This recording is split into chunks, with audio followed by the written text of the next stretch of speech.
This is the Tesla Model Y Performance built in Berlin. And in this video I'll review it. I'll test how it charges, how noisy it is, and I'll test how it accelerates with the notorious 1-foot rollout engaged and disengaged in my measurement equipment.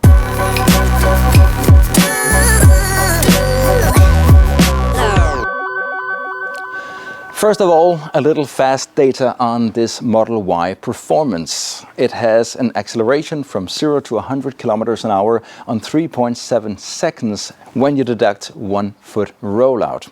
It has a top speed that's electronically limited to 250 kilometers an hour and a WLTP range of 540 kilometers. The battery in this car, it's of course water cooled and heated, and it has a capacity of 82 kilowatt hours total capacity and 75 kilowatt hours net capacity. Furthermore, the car has all-wheel drive and has been awarded 5 stars from Euro NCAP. Actually, some of the best percentages ever was given to the Model Y. And then it's capable to charge on a DC charger with more than 200 kilowatts.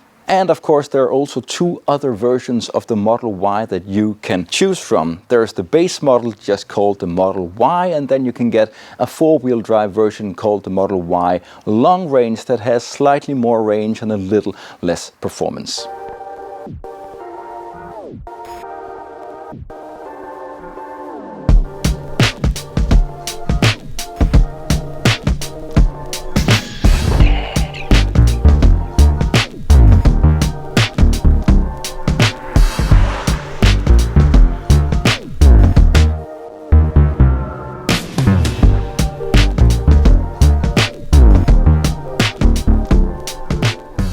But what's the difference then if you go for a Model Y Performance? Well, the easiest way to know a Model Y Performance is on these wheels. Those black turbine-ish wheels, 21-inch in a staggered setup. That'll say that the rear wheels are wider than the front wheels.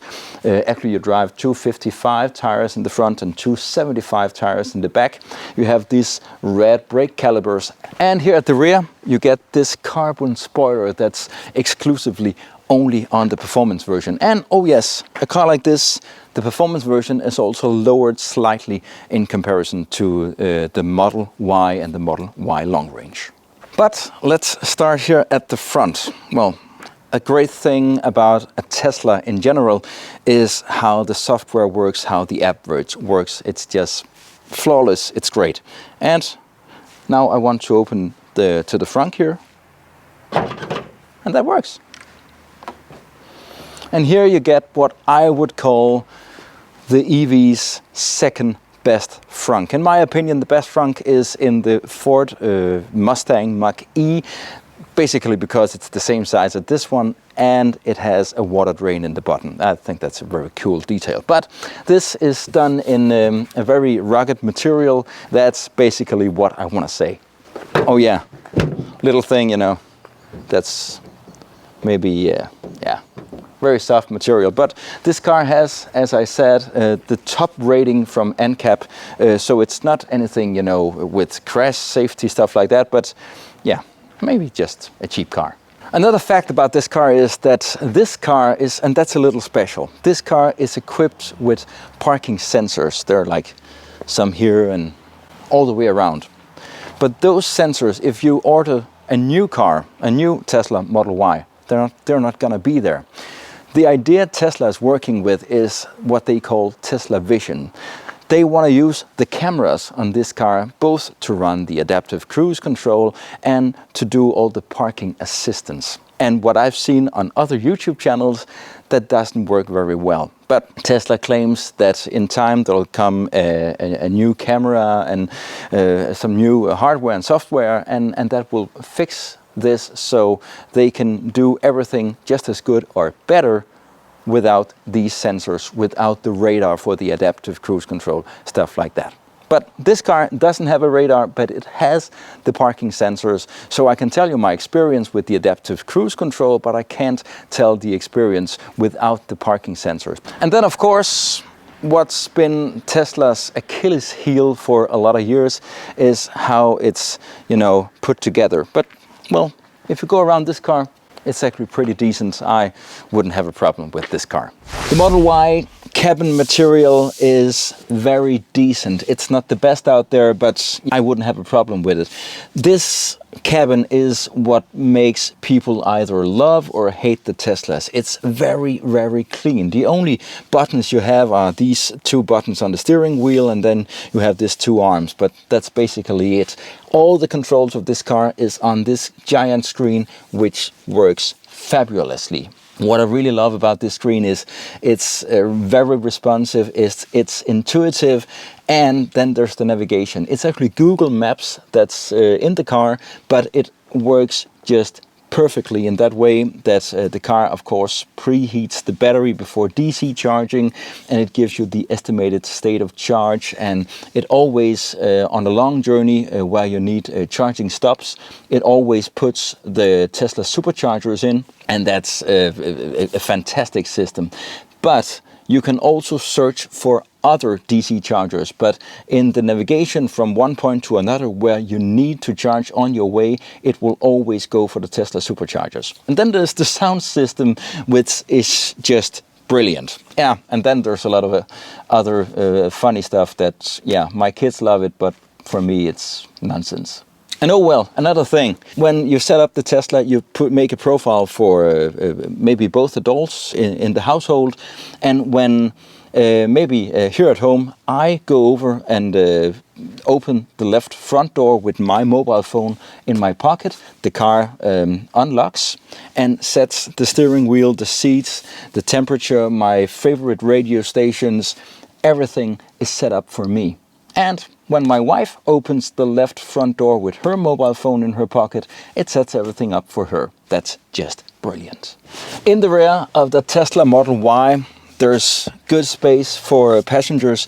Now, I'm only 175, 176, and yeah, I make every car look big. But look, good place for your feet under the seats here. You have nice air nozzles for the rear passengers, USB-C, 2 of those also, and again, a decent quality feeling. And then there's the panoramic roof, which is just great, large, and gives loads of nice experience of being here at the rear seats. And then you can set the angle of the rear seats, and actually there's a little motor opening and closing here. Try listen.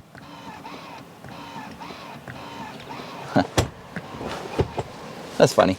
But there's one thing I don't like. You have actually heated seats. All 3 seats in the rear are heated, but there's no buttons. So you'll always have to ask one of the adults in front if they can be so kind to turn on the heat for you. The rear compartment at last, let's look at that also. Loads of space. What's actually special with this Berlin version of the Model Y is that it has this extra thing here and this extra room down here, which is humongous. Really great actually. And then you can also lie down the seats electrically with these 2 buttons. An even more cool feature of the Model Y is that it has camp mode and dog mode. Those 2 modes make the car run its AC system when you either put your dog in the car while you're at the store in the sun, and then it actually shows on the screen that the dog is all right. And if you want to camp in the car, which you can do when you put down the seats here, yeah, it can also keep a nice temperature all night, and it's actually not using up that much battery. Pretty cool. Well, now I'm out driving this Tesla Model Y Performance Berlin version. Actually, did you know that if you check out the VIN number, you can actually see where the car is built? I'll link to a Tesla VIN decoder, but this car starts with the 3 digits XP7, and that's the code for the Berlin factory. Just good to know, maybe. Now, when I drive this car, I at once feel that this car has a better suspension than the Chinese-built long-range version 2021 that I myself owned. It was harsh and it was hard, and it wasn't as pleasant, as comfortable as this ride. And this ride is still, how can I tell it, very comfortable, but just feels much better planted on the road. Another thing that I definitely feel driving this car is that the seats are a little different.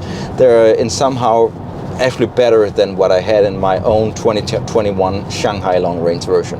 Another thing I do on this channel is to check out how the EV's recuperation works. That's the regenerative braking. That's actually what the car does. Is if you release the accelerator, it will turn the motors into generators. They will create resistance, and then they will bring the car decelerating and put some energy back into the battery. And actually you call that one pedal driving, and what it does is when you release the accelerator, the car just stops. And the more regenerative braking you have, in my opinion, the better. Some of the best cars on regenerative braking are Volvo and Polestar, but the Teslas are normally also pretty good on this kind of stuff. So I'll just turn around here. And then there's some different settings in a Tesla. I've set it for the most aggressive regenerative braking. So I'll just take the car up to 80 kilometers an hour, and then I'll release the accelerator. 3, 2, 1, now. 80, 70, 60, 50, 40, 30, 20, 10, down to a halt. That's perfect. Now there's a little light. Oh, that's a bit better. Well, that's the way regenerative braking, in my opinion, should work. That's just perfect. Now, another thing I'd like to talk about are the driving aids, the assisting systems. I've just engaged the adaptive cruise control, and already now I can see that the automatic speed setting according to the speed limits on the road stretch that you're driving, it doesn't work. Well, sometimes it does, but yeah, most times it doesn't. It reads the signs, and it can see right now that I may go at 90 kilometers an hour, but it still stays at 70 plus 5%, that's 73. Now I can just keep down this arm and it goes to 95. But that part just works really bad. And when it works, it first works when you pass the sign. And actually when you go to the city limits, then if you drive here in Denmark, you're allowed to, on the country roads, you're allowed to go at 80 kilometers an hour, and then you may go at 50 in the city. And when you come to the city limits, it goes with at 80 until the city limit. And if it works, the system, which it actually rarely does, but if it works, it first alters the speed when you pass the city limits, and that's usually where the speed camps are. The auto steering, it's actually okay. It functions. It keeps you nicely in the lane, stuff like that. But it needs a little bit of input on the steering wheel. It's not enough just to put your hands on. There's no sensors in the steering wheel as you get in some of the German cars, and that's also a pity. This car is, of course, vision only, so it's cameras that makes you keep a distance to the car in front, and that actually functions pretty well. That I like that system a lot, and I'm really happy driving with that. A little problem with that is, though, that when you have engaged the adaptive cruise control, then you cannot turn off the windscreen wipers. They will be in some auto setting, and sometimes they just go berserk, even though there's not a need for that. And the only way to make it stop is actually to disengage the adaptive cruise control. And finally, this car doesn't have matrix headlight. It has low beam, high beam that's changed automatically, and that system actually, it looks like it's been improved in comparison to what I had on my 2021 Model Y long range from Shanghai. But it's not great, but maybe getting there, I don't know. It's a bit better. I'm a Danish YouTuber, and this video is basically just a translation of my Danish video. And in my Danish video, I always do a noise test of the cars, both on country roads at 80 kilometers an hour and on the motorway at 130 kilometers an hour. And at 80 kilometers an hour, this car measured 63 dB. And that's quite high, actually, compared to Hyundai Ioniq 5, which is like 59, and a Skoda Enyaq about 60. And both of these cars on pretty large rims also. And this car is, of course, on a staggered setup, 275s in the rear, 255s in the front, 21-inch rims. So that's, of course, yeah, helping to make this car more noisy.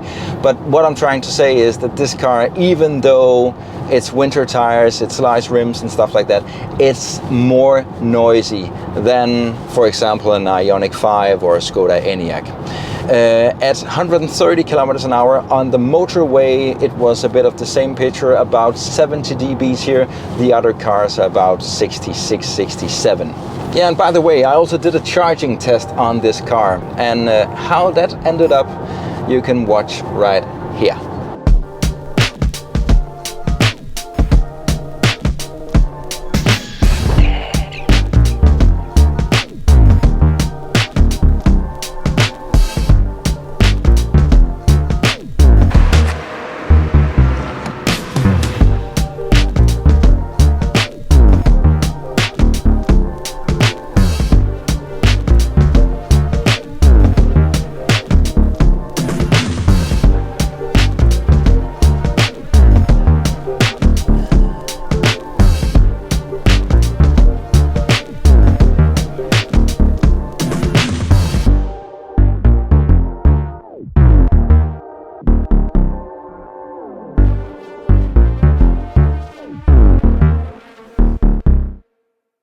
Actually 33 minutes. That's pretty slow.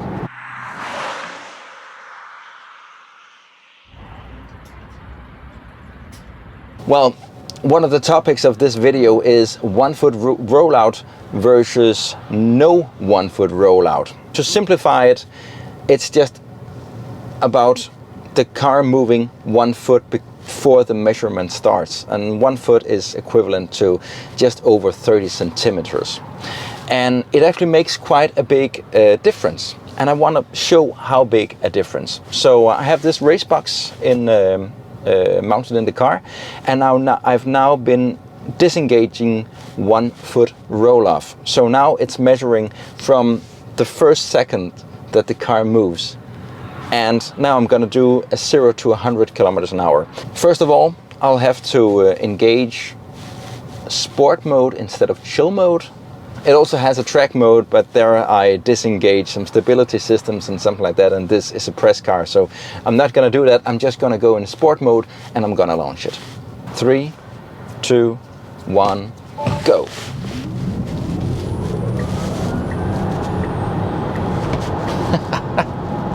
It's pretty fast. 0 to 100 kilometers an hour is done on 4 seconds and 51 hundredths. So 4.51 seconds. And Tesla claims that this car can go 0 to 100 on 3.5 seconds. My state of charge is only 47%, but normally in my videos I aim at accelerating them at approximately 50%. And I do that because in normal daily driving, a car like this is maybe only charged to 70 or 80%. Now I'm just gonna try a speed ramp more, and this time I'm gonna engage 1 foot rollout in the race box and see what kind of difference that makes.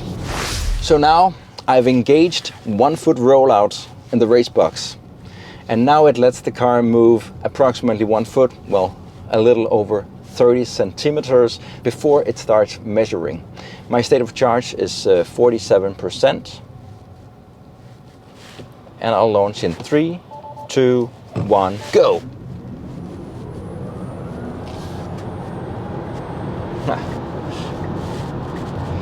This time my 0 to 100 time is 4.16. I actually did this in a Danish video also, and I had a little better numbers, but I also had a little higher state of charge. It was 76-77%.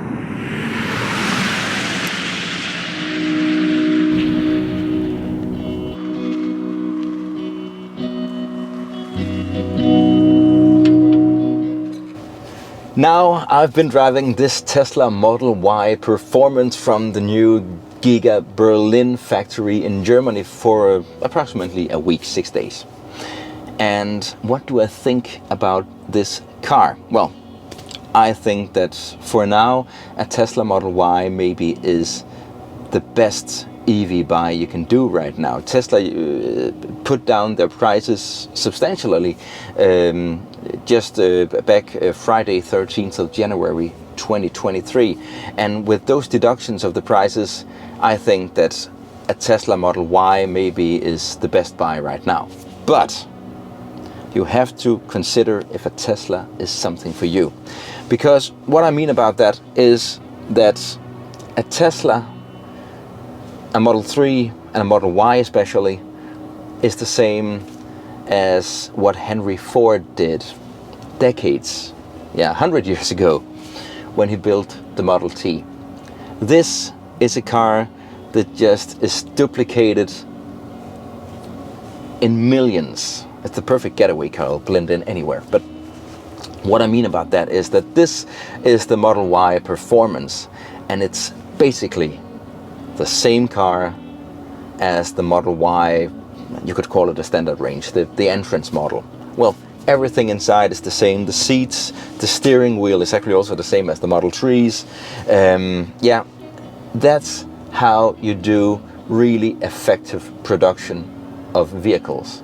And that's what Tesla's doing right now. And they're very good at it.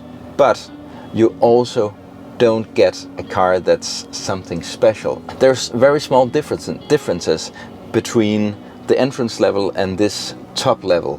It's basically the same car. So this is in no way a premium car. Also, this is the performance version. You know, it's not even with a dark headliner. It's the same as the entrance model. And then there's another thing. Actually, this car doesn't charge very fast. It's actually one of the slowest charging EVs I've been testing for a long time. 10 to 80% in 33 minutes. That's, I actually considered that the Nissan Ariya was a little slow, but also with a very large battery. But yeah, that was like, I think it was 32 minutes, and actually has a marginally better range also on 100%. So yeah, the Teslas are very effective. They're very good in efficiency, but yeah, they're not that fast charging, not even on a supercharger. Version 3, which was the one I was charging on. So actually just a pity. You know, consider it up against an Volkswagen ID.5. I did a DC charging test on my Danish channel with that car. It has a marginally larger battery, a little better range, and it charges from 10 to 80% in 26 minutes. That's 6-7 minutes quicker than this car. Then there's all the tech. Well, the app, the infotainment, all this stuff, it's just market leading. Tesla are the best at this stuff, and I just wish that all other car manufacturers would just adopt the Tesla system, put it in their cars. It would make every car better. But then there's the driving aids, the assisting systems, the adaptive cruise control, low beam, high beam, windscreen wipers, the auto steering, all this stuff. Yeah, that's not as good as what the other do right now. Then I'd like to talk a little consumption. I've been driving approximately 800 kilometers in this car the last 6 days. And my consumption on all these different trips has been approximately, the car says 235 watt hours per kilometer. 230, 240. I've been driving a lot of motorway, also testing for this video, and I've been doing some launches, and then I've been using it for small commuting things, also to heat up the cabin regularly to see how much that uses. And 235 watt hours per kilometer is equivalent to a range of 320 kilometers between from 100 to a 0% state of charge. and that's fine. It's January, it's just about 0 degrees Celsius, so that's pretty good. When going at 130 on the motorway, it's also very good. Constantly at 130 kilometers an hour, my consumption was 285, between 280 290 watt hours per kilometer. That gives me a range of approximately 260 270 kilometers on the motorway, and that's fine. That's great, because in real life you'll come further, because you can't go at 130 all the time. At last, with the new prices from September 13th 2023, the Tesla Model Y entrance model and the Tesla Model 3 entrance model are now so close that I actually believe that the Model 3 is becoming irrelevant. I would go for the Model Y with that little price difference there is, because you just get a larger and yeah, in many ways a better car. But I'd also go for the Model Y entrance model and not the performance model, because I just believe that, yeah, it's too expensive and you still get basically the same car. Thanks for watching. If you like my content, please subscribe, leave a like and a nice comment. That would mean the world to me. Have a great day and take care on YouTube. Bye.